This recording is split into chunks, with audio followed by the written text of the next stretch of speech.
Niat dia dulu. Masa sujud.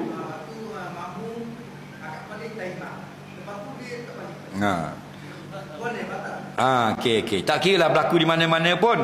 Sujud, siapa yang sengaja sujud 3 kali, batal semayangnya. Okey. Tapi kalau tak sengaja, tak batal. Dia ingat imam angkat dah.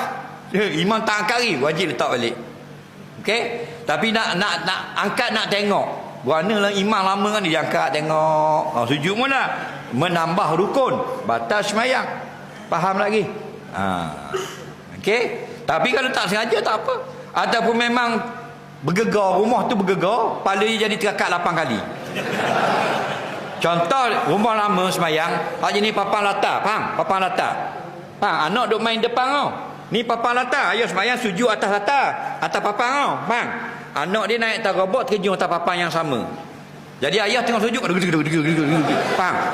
Sebelah kali kita bilang, tak batal. Bukan sengaja. Okey? Yang sengaja batal ialah sengaja.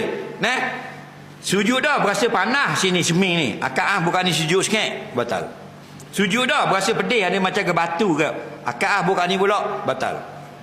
Okey? Tapi kalau terangkat letak panas, terangkat letak kat lain pula, terangkat tidak batal. Soalan seterusnya.